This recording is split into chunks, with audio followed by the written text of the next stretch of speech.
Okay, let's move ahead. एक दो points हैं, इनको नोट कर लो। फर्स्ट, फॉर अ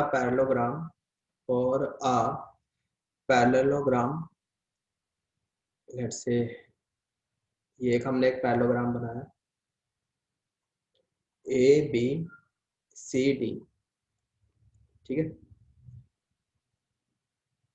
ए से लेके बी इसको हमने बोल दिया वेक्टर ए, इस साइड को हमने डिनोट कर दिया वेक्टर बी से, ठीक है। ये शायद मैं पहले भी बता चुका हूँ, जो डायगोनल्स है, जो ए सी है, ए सी, ये कैसे लिखी जाएगी? ए सी, देखो पैरेललोग्राम है तो ये वाली जो साइड है ए डी, ठीक है। इस वेक्टर को हम ऐसे ट्रांसलेट कर सकते हैं, बिल्कुल। ये इनिशियल पॉइंट उठ के यहाँ आ जाएगा, मतलब ये वाला जो वेक्टर है बी सी, ये भी वेक्टर बी होगा, है ना। तो अगर हम ए सी ऐसे जा रहे हैं तो ये कितना हो जाएगा? जितने भी रास्ते में वेक्टर्स आ रहे हैं सबको ऐड कर दो। Got it? समझ में आ गया? Yes sir. अब ये जो वेक्टर है डी सी, ये जो ए बी है, ए बी जो वेक्टर है आपका, इस पूरे को ए बी ऐसे है ना, इसको ऊपर ट्रांसलेट कर लो ऊपर की तरफ, ये आपका डी सी बन जाएगा। ये मतलब कि ये भी वेक्टर ए है आपका, है ना। अब ऐसे जाऊं या फिर ऐसे जाऊं, ऐसे जाओगे तो भी आपका बी प्लस है, तो भी ऐसे ही बनेगा, क्यों, है ना। Yes sir. अब मान लो हमें ये चाहिए डी बी, ये चाहिए डी बी, ये डायरेक्शन दी डी बी। तो vector A minus vector B. अब मान लो हम ऐसे जा रहे हैं, यहाँ से ऐसे, रास्ते में पहले बी आया, अपोजिट डायरेक्शन में आया, फिर ए सेम डायरेक्शन में, यानी कि ए माइनस बी, ये ऐसे लिखा जाएगा। समझ में आ गया? Yes sir.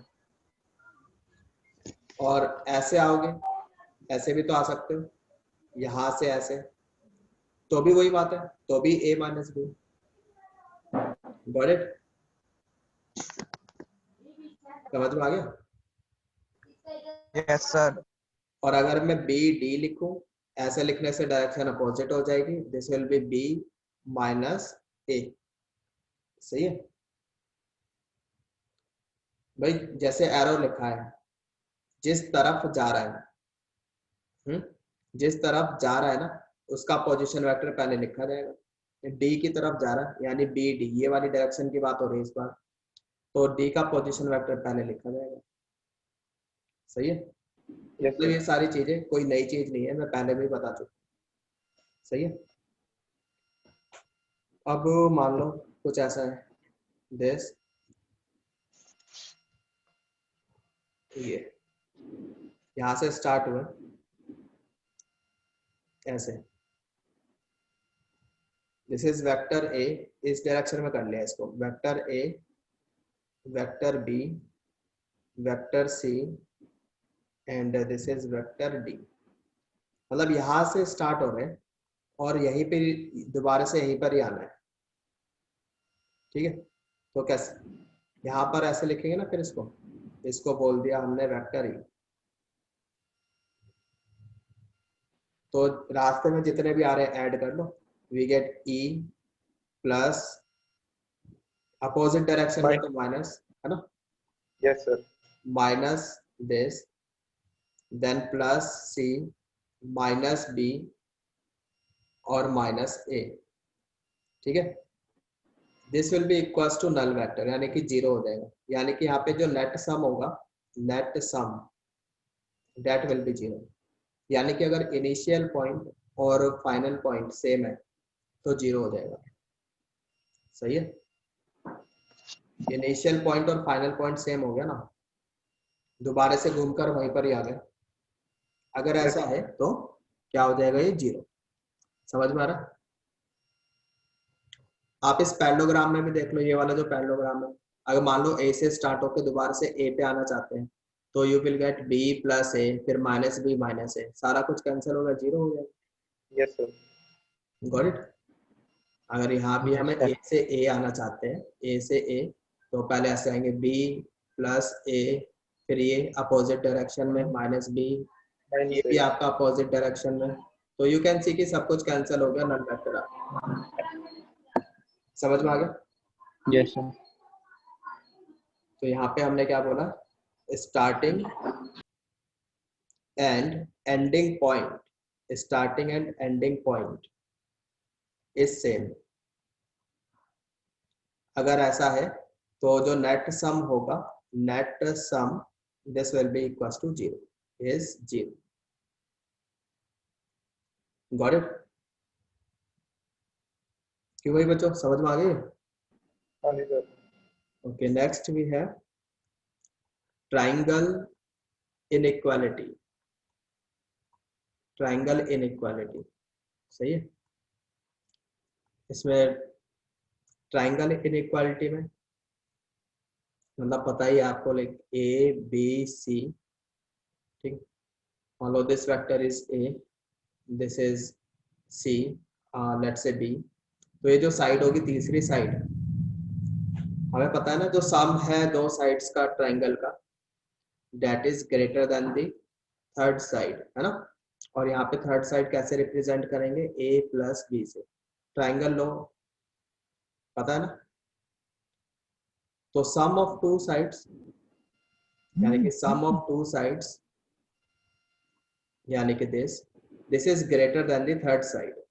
थर्ड साइड क्या है, ए प्लस बी का मोड, सही है। ये तो क्यों भाई बच्चों, ये समझ में आ गया? जल्दी बोलो। Yes sir. भाई ये तो बेसिक्स है, मतलब बचपन से ही पढ़ते आ रहे हो। Sum of two side is greater than the third side, कोई नया तो है नहीं। ऐसे ही डिफरेंस से भी बड़ा होगा, ठीक है। यहाँ पे माइनस भी लग सकता है। अच्छा, यहाँ पे इक्वल टू 0 इक्वल्स का साइन आ सकता है क्या? इक्वल का, लेस देन तो चलो ठीक है, इक्वल का आ सकता है क्या? अब मान लो कि ये दो वेक्टर ए और बी, ए और बी अगर इस तरह से है, कॉलिनियर है, लाइक वेक्टर से मान लो ऐसे, ये वेक्टर ए,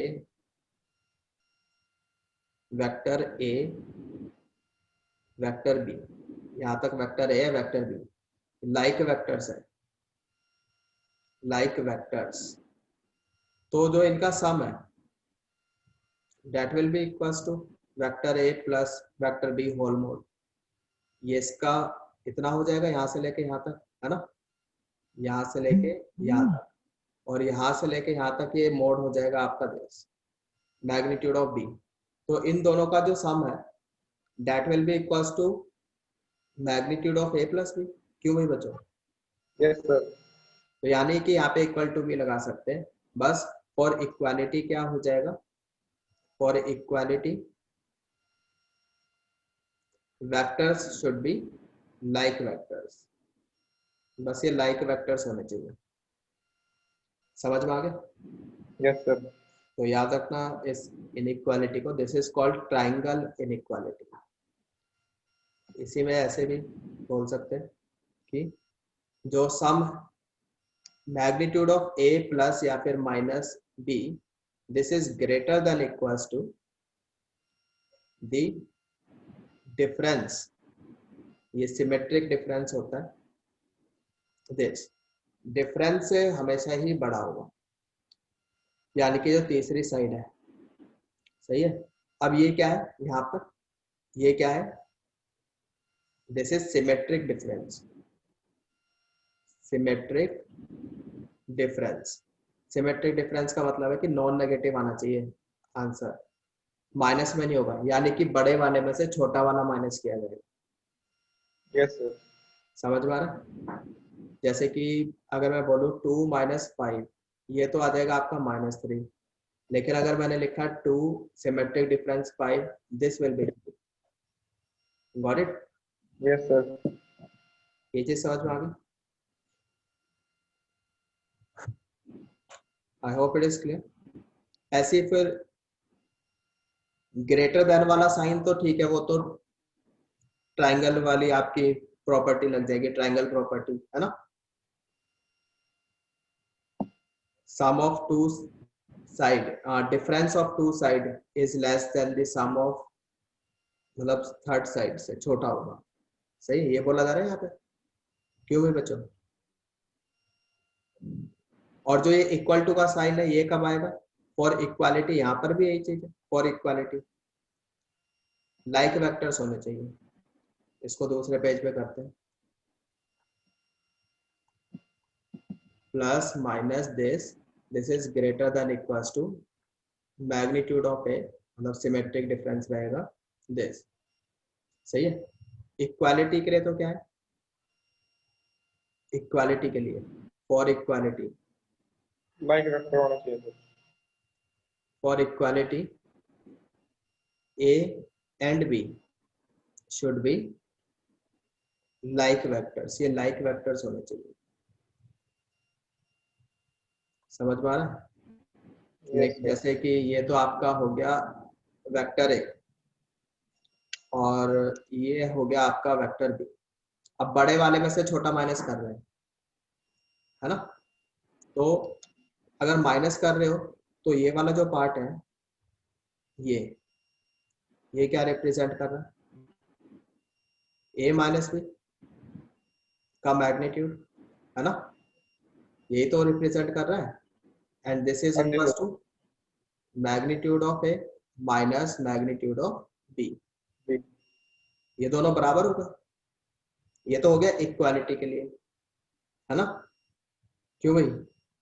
यस सर। और ग्रेटर देन कैसे आ गया? वो तो ट्रायंगल की property, difference of two sides is less than the third side. Got it? अच्छा ये कोई कहेगा a माइनस बी, ये कैसे आ गया? a माइनस बी देखो इधर ऐसा है, हमने एक ट्रायंगल बनाया है, देख a b c, let's say vector a vector b, ठीक है, वेक्टर b। तो ये साइड क्या हो जाएगी? a plus B. अभी क्या किया हमने? इसको अपोजिट डायरेक्शन में एक्सपेंड कर दिया इसको, तो ये माइनस बी हो गया। Let's say this point is C dash. सही है, इसकी डायरेक्शन ये हो गई। समझ में आ रहा है? अब इसको ज्वाइन किया तो ये डायरेक्शन दिस, तो ये ए सी डैश। ठीक, ए सी कैसे लिखा जाएगा? ए सी ऐसे जा रहे हैं, ए ये कितना हो जाएगा? ए, बस एडिशन ही कर रहे हैं ना, थर्ड साइड है, तो a माइनस बी ये रिप्रेजेंट करेगा ए सी डैश। ये चीज समझ में आ रही है? हाँ जी बोलो। Yes sir. भाई ये जो वेक्टर था बी सी, इसको ऑपोजिट डायरेक्शन में कर दिया ना, तो माइनस बी हो गया। फिर ट्राइंगल लॉ जो हमने पढ़ा है, सम ऑफ ट्राइंगल लॉ कितना हो जाएगा यहाँ से? अब ये देखो ना, ए से सी जा रहे हो, मान लो कि ऐसे ही जा रहे हो, मान लो इस तरह से जा रहे हो, ए से सी ऐसे जा रहे हो, ए माइनस बी, तो ए दोनों सेम ही डायरेक्शन में आ रहे हैं तो दोनों ऐड हो जाएंगे। हाँ सर, वो माइनस बी इसलिए आ गई। ठीक है, समझ में आ गया? हाँ जी सर। तो ये हो गया, तो यहाँ से we can say this. Got it? तो इन दोनों का बेसिकली क्या हो गया? ये सम ही हो गया, सम is less than the third side, यानी कि a माइनस बी के मोड से भी छोटा हो गया। सही है? ओके, नाउ कुछ एग्जांपल देख लेते हैं। Example, find angle between, find angle between a and b, a and b if पहला magnitude of a is 5, magnitude of b is 6 and magnitude of a plus b this is equals to 11।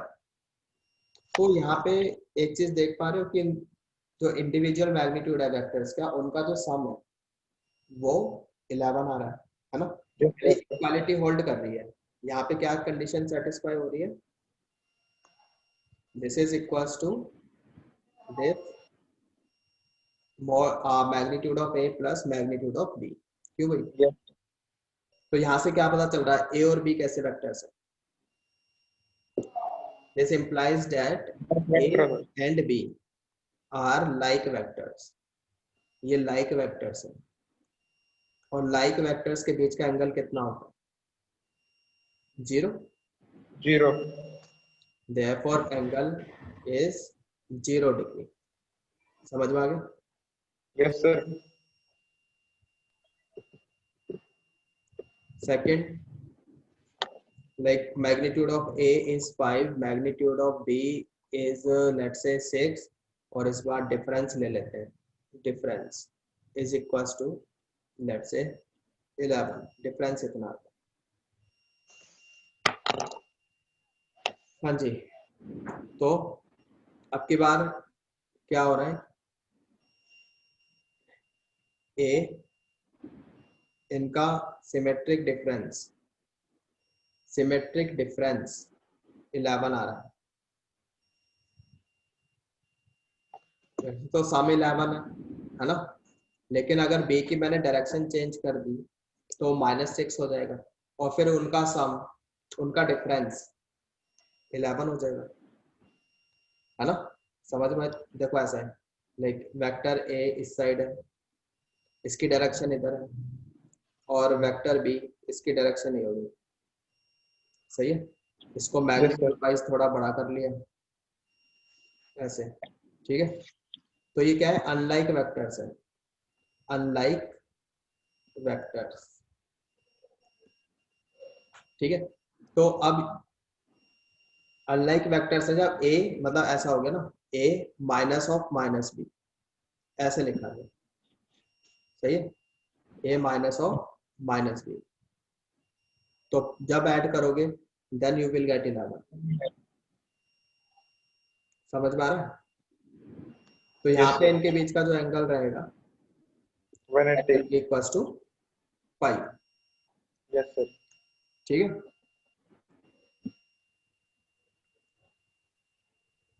इतना समझ में आ गया? Yes sir. एक और देख लेते हैं। Magnitude of A is equals to 5, magnitude of B is equals to 6, और इस बार सम कितना है इनका? लेट्स से 1, सम 1 है, तो इनका डिफरेंस 1 आ रहा है इस बार, Yes sir. है ना। डिफरेंस 1 आ रहा है, तो वही दिया हुआ है। लेकिन यहाँ पे सम क्या हुआ है? यहाँ पे दिखा रहे हैं कि सम क्या है, ए प्लस बी। ये प्लस कैसे आया होगा? जब माइनस ऑफ माइनस हुआ होगा, है ना। अच्छा, यहाँ पर तो ऑलरेडी माइनस ही दिया था ना। बी को अपोजिट डायरेक्शन करने पर फिर एडिशन किया इसका, है ना, माइनस करने पे यहाँ पे ऐड किया है, सॉरी। उसके बाद ये 11 आया। ठीक है, इसको सही कर लेना। अब क्या 11 कैसे आ जाएगा सर? अब भाई इसका मैग्नीट्यूड थोड़े ना चेंज हो जाएगा, डायरेक्शन ही तो चेंज होगी। अच्छा ठीक है सर, ठीक है ठीक है। फिर उसके बाद ऐड करने पे we will get a minus B, yes sir. है ना। और यहाँ पर क्या हो रहा है? यहाँ पर सम 1 दिया गया है, इसका मतलब क्या है कि a इस डायरेक्शन में है और b को अपोजिट कर देते हैं, यानी कि माइनस, डायरेक्शन अपोजिट कर दी तो माइनस हो गया। अब इन दोनों का जो डिफरेंस है, इन दोनों का जो डिफरेंस है, ठीक, वो 1 आ रहा है। मतलब अब हम ऐसे लिखेंगे a minus of minus B. सही है? ये सिर्फ डायरेक्शन के लिए हुआ माइनस, बाकी तो ये मैग्नीट्यूड तो उतना ही रहेगा। समझ में आ रहा है? तो यानी कि ये कितना हो जाएगा आपका 1, यानी कि a plus this magnitude of a प्लस b इज इक्वल टू 1। और ये कैसे वेक्टर्स है? अनलाइक, अनलाइक यानी कि एंगल कितना हो गया? 5। 5। Got it?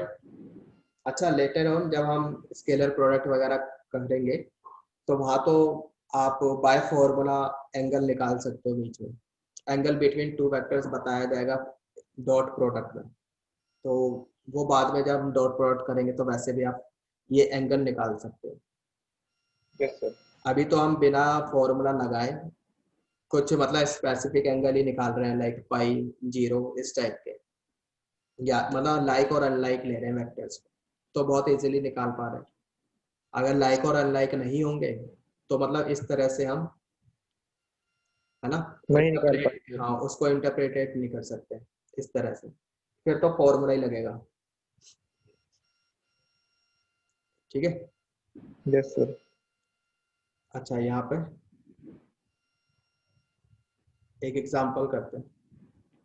Example, if sum of two unit vectors is a unit vector, दो यूनिट वेक्टर है और उनका जो सम है ना वो भी यूनिट वेक्टर ही है, then find angle between vectors and magnitude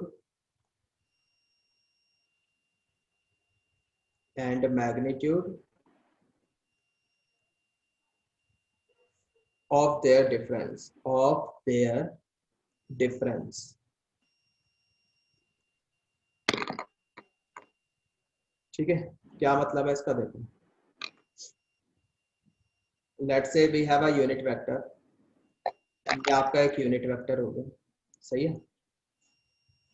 एक आपका यूनिट वेक्टर ऐसे हो गया, एक ये हो गया, ठीक, ए बी, लेट्स से सी, तो ये इस डायरेक्शन में, तो जो ए सी होगा by triangle law, this is equals to A cap plus B cap, yes sir. ये भी यूनिट वेक्टर है, यानी this is equals to 1, this is equals to 1 और इसका मैग्नीट्यूड भी 1। तो मतलब बेटा ये आपका इक्विलेटरल ट्राइंगल हो गया, yes sir. ABC is equilateral triangle, है ना। Yes sir. ये हो गया आपका इक्विलेटरल, मतलब कि ये 60 डिग्री 60 डिग्री और ये भी 60 डिग्री। अब हमने क्या किया,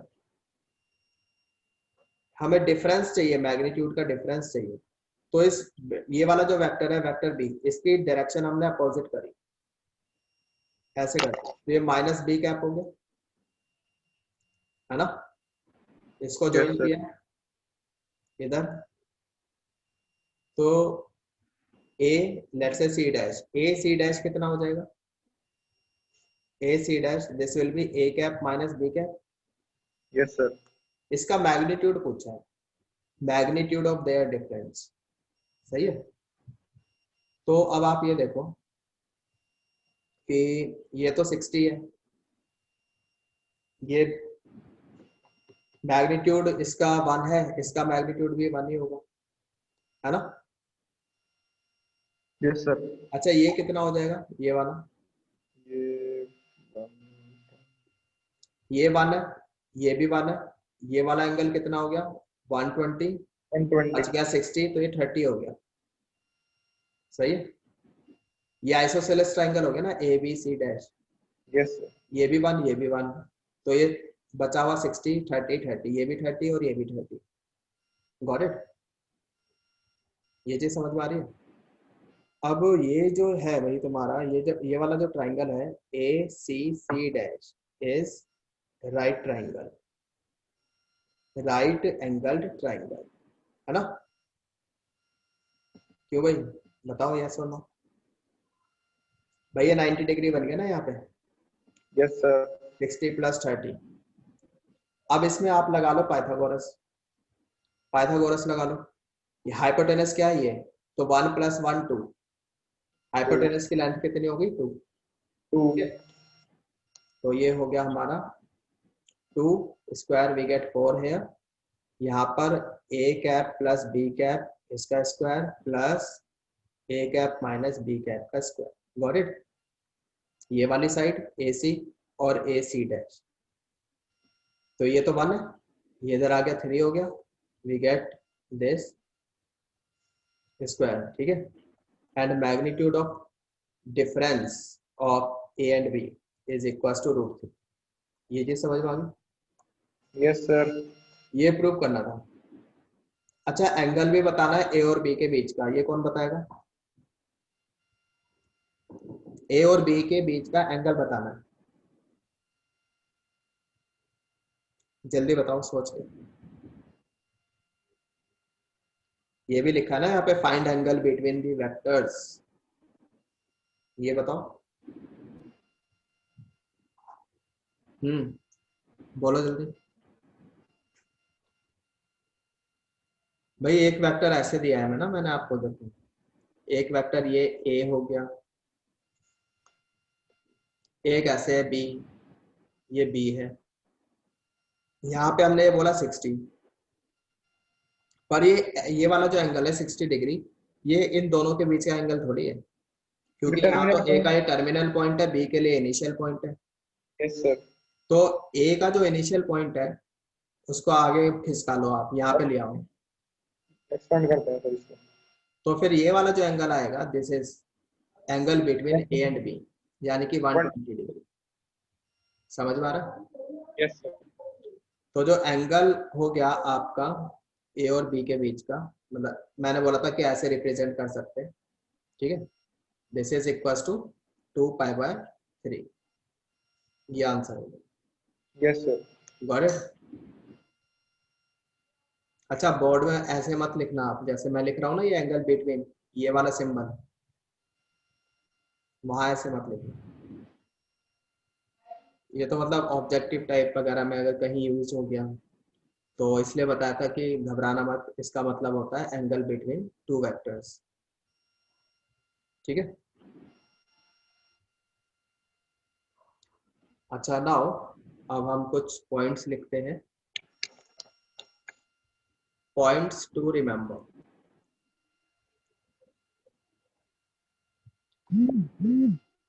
ठीक है। पहला, 2 पॉइंट्स, 2 पॉइंट्स मतलब कुछ पॉइंट्स तो आपको ऐसे लगेंगे ये क्या बता रहे हैं, तो पता ही है हमें। 2 पॉइंट्स आर ऑलवेज कॉलिनियर, मतलब 2 पॉइंट है तो वहां पे कभी ये पूछेगा ही नहीं कि आपसे बताओ 2 पॉइंट कॉलिनियर है या नहीं, वो तो हमेशा ही कॉलिनियर हो, ठीक है। मतलब एक पॉइंट यहाँ ले लिया, एक पॉइंट यहाँ, तो इसमें तो कॉलिनियरिटी वाला क्वेश्चन ही नहीं उठता, ठीक है। लेकिन फिर भी ऐसे ही बता दिया। तो कॉलिनियरिटी का सवाल कहाँ उठेगा? जहाँ पर 3 या 3 से ज्यादा पॉइंट्स होंगे, यस सर। है ना। लाइक तीसरा पॉइंट ले लिया, अब मान लो एक पॉइंट यहाँ ले लिया, तो ये नॉन कॉलिनियर है ना। अब 3 पॉइंट ऐसे ले लिए तो ये कॉलिनियर है, कॉलिनियर है, ठीक है। तो अगर हम 3 पॉइंट्स की बात कर रहे हैं, 3 और मोर पॉइंट्स, और मोर पॉइंट्स, ये हो सकते हैं आपके मे और मे नॉट बी कॉलिनियर, ठीक है भाई, ये चीज समझ में आ गई। Yes sir. A vector can be contained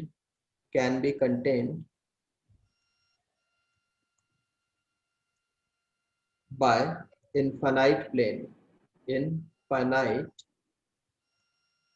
plane, ठीक। कैसे?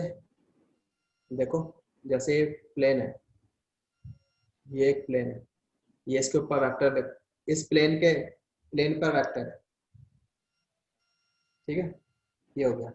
अब आप ऐसे देखो, मान लो कि ये वेक्टर है, ठीक है, ये प्लेन हो गया, यस ये सर। प्लेन इसको कंटेन कर रहा है, दिख रहा है।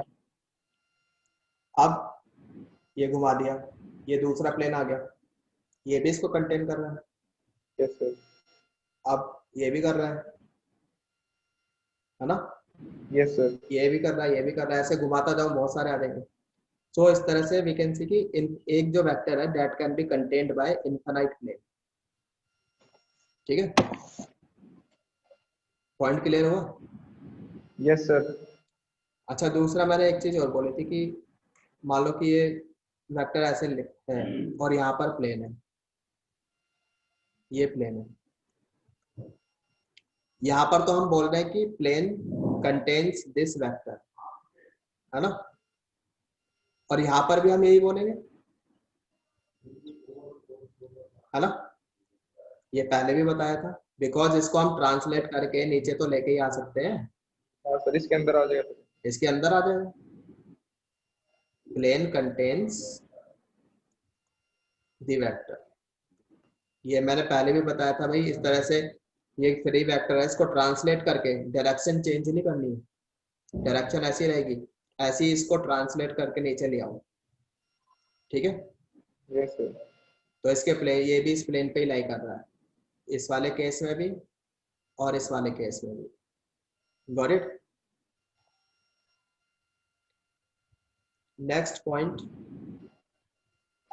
To non collinear vectors, non collinear vectors, two non-collinear vectors will always define unique plane, unique plane, unique plane which contain both vectors, which contain both vectors, ठीक है। क्या मतलब है इसका, देखो ये दो नॉन कॉलिनियर वेक्टर्स है, ठीक है, दिखाई दे रहे। मान लो कि जो मेरे फिंगर्स है वेक्टर्स है, अब ये मैं लाया एक प्लेन, ये जो प्लेन है इन दोनों वेक्टर्स को कंटेन कर रहा है। यस। अब मैं इस प्लेन को ऐसे तो नहीं घुमा सकता ना, क्योंकि दूसरा बाहर चला जाएगा। हाँ सर। तो ये जो प्लेन हो गया ये वाला, ये यूनिक प्लेन हो गया, ठीक है, which contain Yes, sir. Both the vectors, जो इन दोनों को कंटेन करेगा। आई होप कि ये पॉइंट क्लियर हो गया। इस Clear है तरह सर। से दो नॉन कॉलिनियर वेक्टर है और ये प्लेन इनको कंटेन कर रहा है, सही है, और ये यूनिक प्लेन होगा, ठीक है। प्लेन कैसा है, ये यूनिक। इस प्लेन को ऐसा नहीं कि आप रोटेट कर सकते हो, रोटेट नहीं कर सकते। Fifth, parallel to a vector, parallel to a vector, infinite unit vectors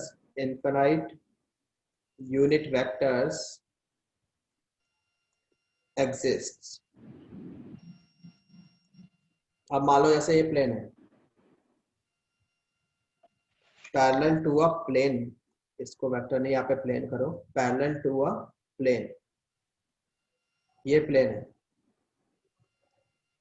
ठीक, दिस।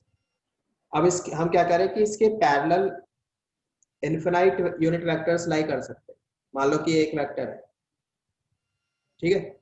अब इसको मैं इस प्लेन पे, आप ऐसे देखो, ये प्लेन है, इसके ऊपर वेक्टर है, ये मैंने इसको रोटेट करना, वेक्टर को रोटेट करना स्टार्ट किया, ये दूसरी डायरेक्शन आ गई, एक और आ गई, ऐसे ऐसे ऐसे रोटेट करता जाऊंगा, बहुत सारे Yes, sir. पोजीशंस मिल जाएंगी, इनफिनाइट प्ले वेक्टर्स आ जाएंगे। क्यों भाई, समझ में आ रहा है। Yes, sir. तो इनफिनाइट वेक्टर्स एग्जिस्ट कर सकते हैं parallel to a plane. Sixth point, perpendicular to a plane, perpendicular to a plane, only two vectors, two unit vectors exist, two unit vectors exist। जैसे ये प्लेन है, perpendicular की बात हो रही है, एक इस एक साइड इस डायरेक्शन में हो गया, एक नीचे। एक इसके नीचे डायरेक्शन में हो गया, ठीक है। Yes, sir. अच्छा, कोई बच्चा बोलेगा लो ये लो, ये लो, ये लो, ये लो, ई वेक्टर ये सर, लो, फिर इसका शिफ्ट तो कर ही सकते हैं सर। बिल्कुल एग्जैक्टली सही आंसर है। तो आंसर क्या होगा? अरे भाई इसको हमने पहले ही बोला था फ्री वेक्टर है, इसको मैं उठा के यहाँ पे तो लेके ही आ सकता हूँ, ऐसे ट्रांसलेट तो कर ही सकता हूँ, यस सर। तो वो तो एक ही बात है। ठीक है, सिर्फ दो ही वेक्टर पॉसिबल है अपोजिट डायरेक्शन में, परपेंडिकुलर वाले। समझ में आ गया? Yes sir.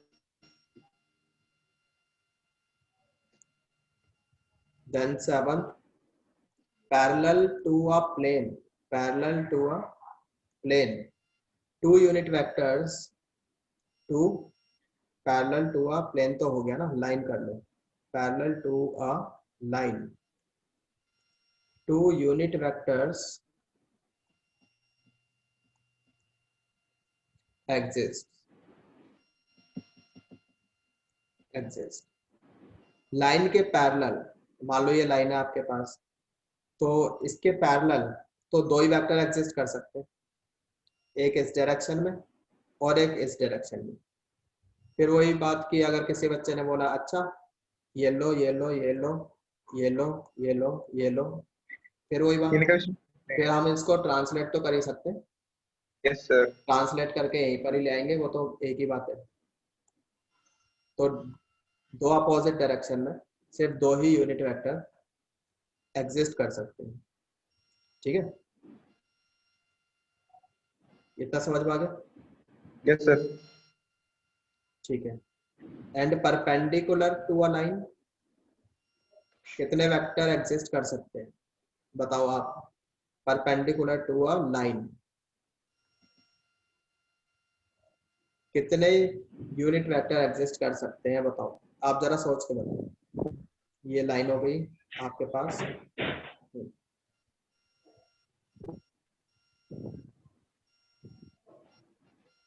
बताओ भाई जल्दी से।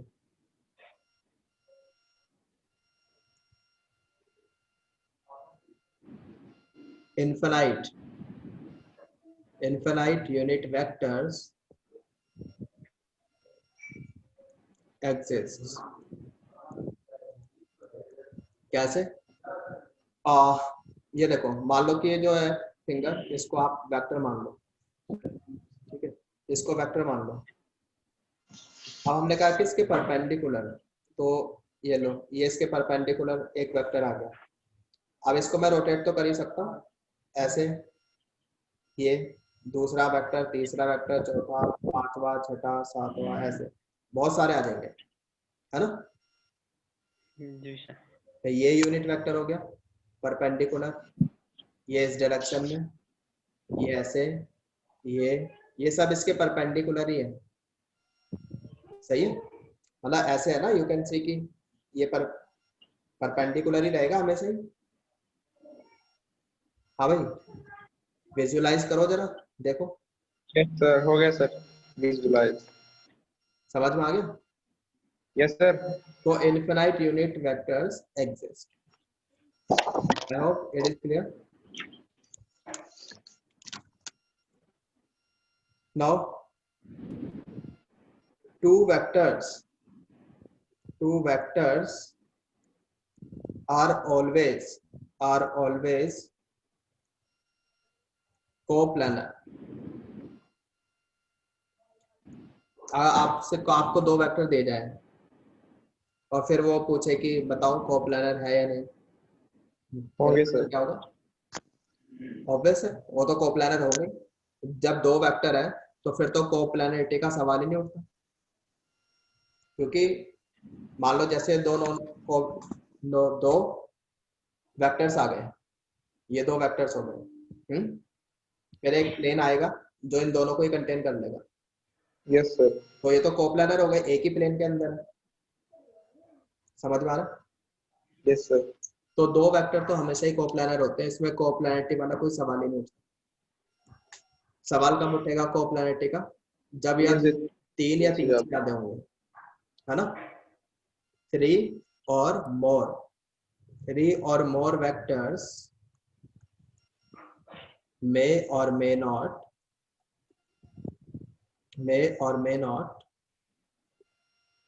B coplanar. सही है भाई? हाँ जी बच्चों। Yes sir. जी सर। Okay now next. अच्छा, एक लाइन को फिक्स करने के लिए, मतलब एक लाइन को ड्रॉ करने के लिए हमें क्या क्या रिक्वायरमेंट होगी? To fix a line, vector में बात कर रहे हैं, to fix a straight line,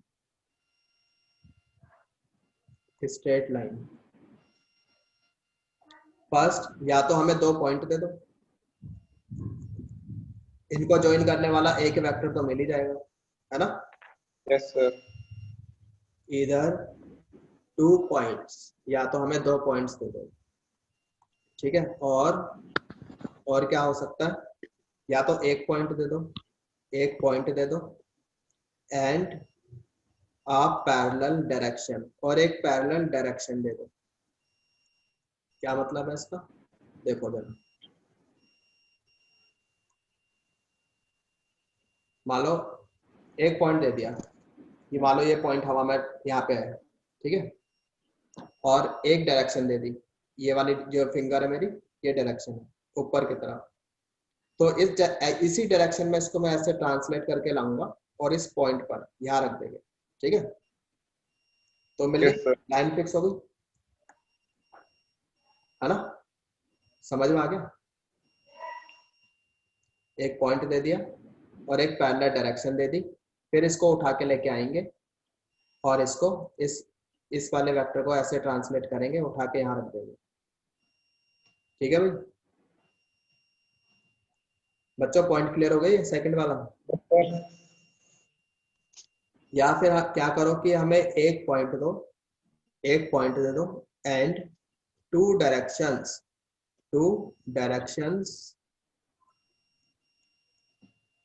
to directions perpendicular, perpendicular to required line, required line which are mutually, which are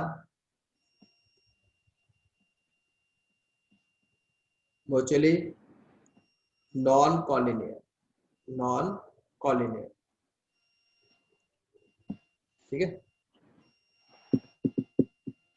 देखो क्या बोला जा रहा है, क्या बोला कि एक तो पॉइंट दे दो, एक पॉइंट दे दिया और दो डायरेक्शन दे दो, दो डायरेक्शन दे दो जो रिक्वायर्ड लाइन के परपेंडिकुलर हो और नॉन कॉलिनियर लाइंस होनी चाहिए। मान लो कि एक ऐसे दे दी, एक ऐसे दे दी, सही है? मतलब ये दो डायरेक्शन दे दिया आपको। अब इन दो कॉलिनियर डायरेक्शन से या वेक्टर से एक प्लेन डिफाइन हो जाएगा। क्यों भाई बच्चों? ये प्लेन आ गया यस सर। और जो हमारी रिक्वायर्ड लाइन है वो इस प्लेन के परपेंडिकुलर होगी और इस गिवन पॉइंट से पास होगी। समझ में आ रहा? ये प्लेन हो गया और जो हमारी रिक्वायर्ड लाइन है वो इस पॉइंट से पास होगी और इस प्लेन के परपेंडिकुलर हो जाएगी। ये हमारी रिक्वायर्ड लाइन है। समझ में आई? हाँ भाई बच्चों बोलो। Yes sir. तो एक पॉइंट और दो डायरेक्शन परपेंडिकुलर टू, आपको जब ये प्लेन परपेंडिकुलर है लाइन के, तो ये वाली जो लाइंस है, ये या फिर वेक्टर्स बोल दो, ये रिक्वायर्ड लाइन के तो परपेंडिकुलर ही होंगे ना, क्योंकि प्लेन कंटेन कर रहा है इनको। क्यों? ठीक है? ओके नाउ ये तो था एक लाइन के लिए। You can note all directions, जितनी भी डायरेक्शन है, all directions perpendicular to a straight line, perpendicular to a straight line are mutually coplanar, coplanar। इसका क्या मतलब हो गया?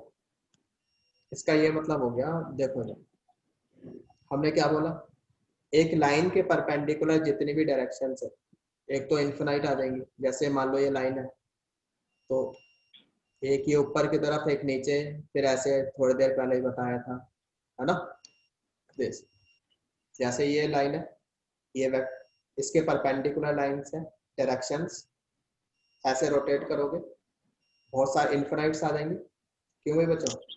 Yes sir. और ये प्लेन आ जाएगा, मतलब ऐसे है ये।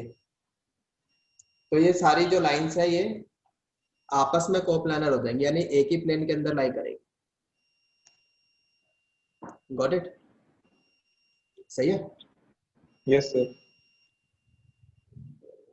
तो अभी मैं कोशिश क्या कर रहा हूँ कि सारा आपको, मतलब कि आप लोग इमेजिन कर पाओ, सारा विजुअलाइजेशन कराने की कोशिश कर रहा हूँ, सो डैट कि आगे चल के आपको प्रॉब्लम ना हो। ठीक है, चैप्टर में ऐसी plane, to fix a plane, to fix a plane.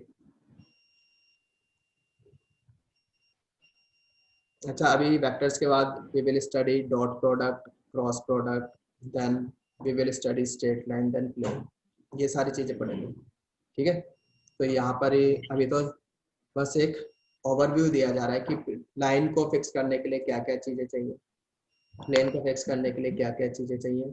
ये विजुअलाइजेशन अगर आपको अच्छी तरह से आ गया ना, फिर तो आप क्वेश्चंस बहुत इजीली कर लोगे। ठीक है, पहला प्लेन को फिक्स करना है। ठीक है, तो क्या क्या जरूरत है हमें, या तो हमें 3 नॉन कॉलिनियर पॉइंट्स दे दो। ठीक है, ऐसे 1 2 3, इन दोनों को ज्वाइन करने वाला एक वेक्टर आ जाएगा, या लाइन कह लो, या वेक्टर, है ना। और ये तो 2 नॉन कॉलिनियर वेक्टर आ गए, फिर एक प्लेन आ जाएगा जो इसको कंटेन करेगा, तो यूनिक प्लेन आएगा। जैसे ये मान लो 3 पॉइंट हो गए हमारे पास ना, 3 पॉइंट को ज्वाइन करने वाला, मतलब 1 पॉइंट 2 3। ठीक है, 3 नॉन कॉलिनियर पॉइंट्स हो गए, इनको हमने ज्वाइन कर दिया, ये 2 नॉन कॉलिनियर वेक्टर्स बन गए। ठीक है, फिर एक यस। प्लेन आया, तो एक यूनिक प्लेन डिफाइन हो गया। हाँ सर। सही है, समझ में आ गया। सो या तो हमें क्या करो, 3 पॉइंट्स दे दो, इधर 3 नॉन कॉलिनियर। ठीक है, नॉन कॉलिनियर होने चाहिए, नॉन कॉलिनियर। क्यों, अगर कॉलिनियर हो जाएंगे तो फिर क्या हो जाएगा, कौन बता सकता है? वो तो लाइन ही बननी चाहिए सर एक। अगर कॉलिनियर हो गए तो फिर तो एक ही वेक्टर बन पाएगा, हाँ सर। तो अब प्लेन तो अभी भी आ जाएगा, लेकिन ये पर प्लेन फिक्स नहीं हो पाएगा, इनफाइनाइट प्लेन हो क्योंकि जाएंगे। यहाँ तो इनफिनाइट प्लेन हो जाएंगे, ऐसे ऐसे रोटेट होके, है ना, बहुत सारे प्लेन हो जाएंगे। Yes sir. समझ में आ रहा है? फिर और क्या करो आप, ये तो हो गया पहला। या फिर एक डायरेक्शन दे दो, और डायरेक्शन, और डायरेक्शन भी कैसी, perpendicular to a plane, perpendicular to a plane, and a point, और एक पॉइंट दे दो इस प्लेन के ऊपर, ऑन इट। सही है, क्यों भाई, एक तो प्लेन के परपेंडिकुलर हमें डायरेक्शन दे दो, ठीक, और एक पॉइंट दे दो। जैसे मान लो कि ये तो हो गई परपेंडिकुलर डायरेक्शन, ये तो परपेंडिकुलर डायरेक्शन हो गई, ठीक, और मान लो एक पॉइंट हो गया, एक पॉइंट हो गया, तो प्लेन के ऊपर पॉइंट है, प्लेन के ऊपर पॉइंट है, प्लेन मतलब जो प्लेन है हमारा इस पॉइंट से पास हो रहा है। ठीक है, अब इस प्लेन को उठा के हम क्या करेंगे, या फिर ये जो परपेंडिकुलर डायरेक्शन है इसी को ही ट्रांसलेट करेंगे ऐसे, ये इसके परपेंडिकुलर रहेगा, तो एक, है ना, तो ये प्लेन डिफाइन हो जाएगा हमारा। क्यों भाई बच्चों? Yes sir. देन और क्या हो सकता है, और क्या हो सकता है, एक तो पॉइंट पे दो यहाँ पे, एक पॉइंट हो गया, and two two parallel directions, two parallel directions, to the plane which are non-collinear,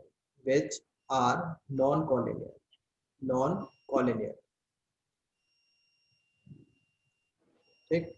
अब इसमें क्या है,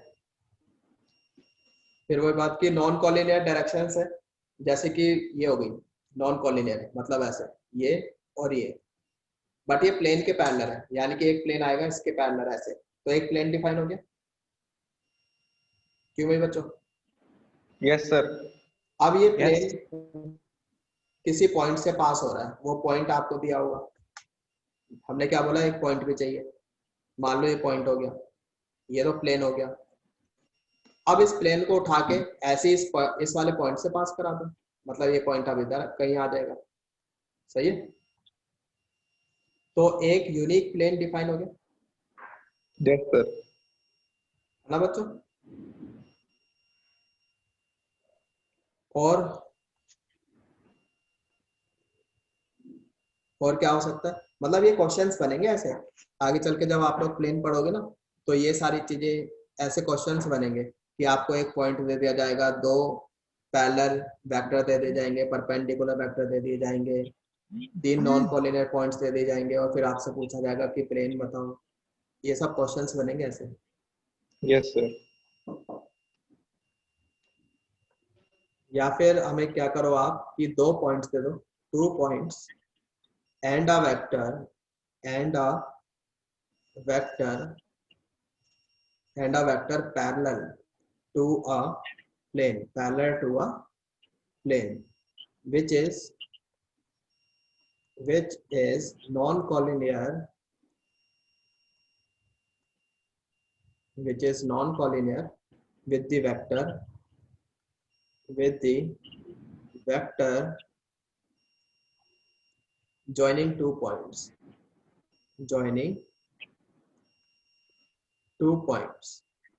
इसका क्या मतलब है, आपको 2 पॉइंट्स दे दिए जाएंगे, let's say A and B, ठीक, और एक वेक्टर दिया जाएगा parallel to the plane which is non-collinear